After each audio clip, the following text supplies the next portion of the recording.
Hola, ya de regreso, feliz y contenta de leer El mundo de Sofía.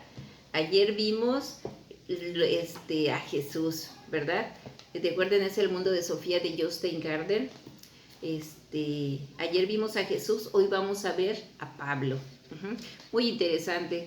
La verdad es que todo lo que hemos visto es muy interesante, porque lo vamos viendo, fíjense, lo vamos viendo no desde un rango o desde una óptica religiosa, sino desde una óptica filosófica. Y esto me encanta porque es una visión más amplia, es una visión más open mind. Entonces vamos aprendiendo más y por lógica vamos expandiendo más la conciencia. Bueno, pues hoy, como les digo, vamos a ver a Pablo. Dice, a los pocos días de la crucifixión y entierro de Jesús, comenzaron a correr rumores de que había resucitado. De esa manera demostró que era algo más que un hombre. Fue así como mostró que era en verdad el Hijo de Dios. Se puede decir que la Iglesia cristiana inicia ya en la mañana del domingo de Pascua los rumores sobre su resurrección. Pablo puntualiza, si Cristo no ha resucitado, nuestro mensaje no es nada y nuestra fe no tiene sentido. Ahora todos los hombres podrían tener la esperanza de la resurrección de la carne, pues Jesús fue crucificado precisamente para salvarnos a nosotros. Y ahora, querida Sofía, debes darte cuenta de que los judíos no trataban el tema de la inmortalidad del alma o de alguna forma de la transmigración de las almas, que eran ideas griegas y por lo tanto indoeuropeas. Según el cristianismo, no hay nada en el hombre, tampoco en su alma, que sea inmortal en sí. La Iglesia cree en la resurrección del cuerpo y en la vida eterna, pero es precisamente el milagro obrado por Dios el que nos salva de la muerte y de la perdición. No se debe a nuestro propio mérito y tampoco se debe a ninguna cualidad natural o innata. Los primeros cristianos comenzaron a difundir el alegre mensaje de la salvación mediante la fe en Jesucristo. El reino de Dios estaba a punto de emerger a través de su obra de salvación. Ahora el mundo entero podía ser conquistado para Cristo. La palabra Cristo es una traducción griega de la palabra judía Mesías y significa por consiguiente el ungido. Poco años después de la muerte de Jesús, el fariseo Pablo se convirtió al cristianismo. Mediante sus muchos viajes de misión por todo el mundo grecorromano, convirtió el cristianismo en una religión mundial. Sobre esto podemos leer en los Hechos de los Apóstoles, por las muchas cartas que Pablo escribió a las primeras comunidades cristianas, conocemos su predicación y sus consejos para los cristianos. Más tarde apareció en Atenas, fue directamente a la plaza de la capital de la filosofía. Se dice que estaba escandalizado de ver la ciudad llena de imágenes paganas. Visitó la sinagoga judía y conversó con algunos filósofos estoicos y epicureos. Estos le llevaron al monte de Areópago y le dijeron, ¿podemos saber qué doctrina nueva enseñas? Oímos hablar de cosas extrañas y nos gustaría saber de qué se trata. ¿Te lo imaginas, Sofía? Aparece un judío en la plaza de Atenas para hablar de un Salvador que fue crucificado y que luego resucitó. Ya en esta visita de Pablo a Atenas intuimos el fuerte choque entre la filosofía griega y la doctrina cristiana sobre la salvación. Pero al parecer consigue hablar con los atenienses. De pie, en el monte del Areópago, es decir, bajo los grandiosos templos de la Acrópolis, pronunció el siguiente discurso. Atenienses, empezó, por todo veo que sois muy religiosos. Al recorrer vuestra ciudad y contemplar vuestros santuarios, me he encontrado un altar con esta inscripción, a un Dios desconocido. Pues bien, lo que veneráis sin conocer es lo que yo os vengo a anunciar. El Dios que creó el mundo y todo lo que hay en él, que reina sobre el cielo y la tierra, no vive en templos levantados por las manos de los hombres. Tampoco tiene necesidad de nada de lo que las manos de los hombres le puedan ofrecer, pues Él es el que da la vida, el aliento y todas las cosas a los hombres.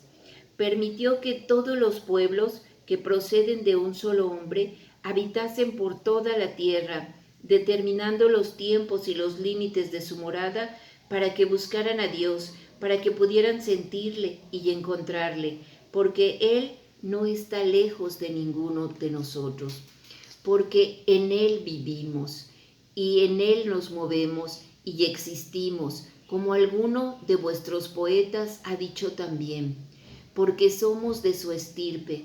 Precisamente porque somos de la estirpe de Dios, no debemos pensar que la divinidad se aparece a una imagen de oro o plata o piedra hecha por el arte o el pensamiento de los hombres. Dios ha tolerado estos tiempos de ignorancia, pero ahora ordena a todos los hombres, estén donde estén, que den la vuelta, porque Él ha fijado ya un día en el que juzgará al mundo con justicia, y para esto ha elegido a un hombre, lo ha acreditado ante todos al resucitarle de entre los muertos. Pablo en Atenas, Sofía, estamos hablando de cómo el cristianismo comienza a infiltrarse en el mundo grecorromano como algo distinto, como algo muy diferente a la filosofía epicurea, estoica o neoplatónica. No obstante, Pablo se encuentra al fin y al cabo una base en esta cultura. Señala que la búsqueda de Dios es algo inherente al género humano. Esto no representaba nada nuevo para los griegos. Lo nuevo de la predicación de Pablo es que Dios se ha revelado ante los hombres e ido a su encuentro. No es pues solamente un Dios filosófico al que los hombres pueden intentar alcanzar con su mente. Tampoco se parece a una imagen de oro y plata o piedra de esa clase de dioses que había de sobra arriba en la Acrópolis y abajo en la gran plaza. Pero Dios no habita en templos levantados por manos humanas. Es un Dios personal que interviene en la historia y que muere en la cruz por culpa de los hombres. En los Hechos de los Apóstoles se dice que después del discurso de Pablo en el Areópago, había gente que se burlaba de él por lo que había dicho sobre la resurrección de Jesús de entre los muertos. Pero algunos entre el público también dijeron, nos gustaría oírte hablar más sobre eso en otra ocasión. Algunos se unieron a Pablo y comenzaron a creer en el cristianismo. Uno de ellos era una mujer, Dámaris, hecho que hay que tener en cuenta, pues hubo muchas mujeres que se convirtieron al cristianismo. Y Pablo continuó sus actividades misioneras.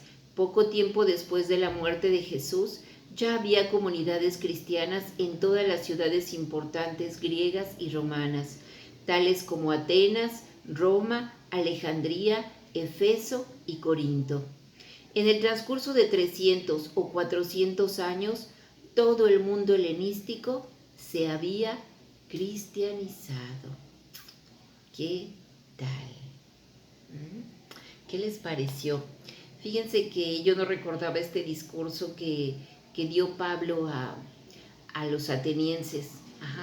Utilizando, fíjense, utilizando la frase que ellos tenían a un Dios desconocido, él ocupó esa frase para introducir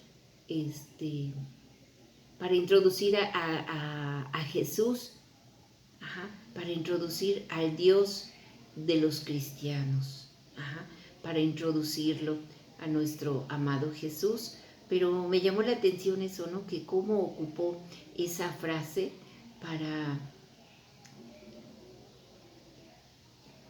para irse deslizando. Creo que Pablo era un excelente orador. Después de que fue un excelente, ¿qué diría yo?, asesino de cristianos, se convirtió en el más fiel de todos los tiempos de Jesucristo. Bueno, pues espero que les haya gustado. Estuvo muy interesante, muy interesante, porque él aquí dice que Dios no está en las rocas, en las imágenes, sino que nosotros vivimos en Él y nos movemos en Él. ¿Qué tal? En el Espíritu de Dios. Bueno, si no se han suscrito, suscríbanse y denle a la campanita. Si les ha gustado, regálenme un like. Y si lo quieren compartir, pues compártanlo. Muchísimas gracias. Chao.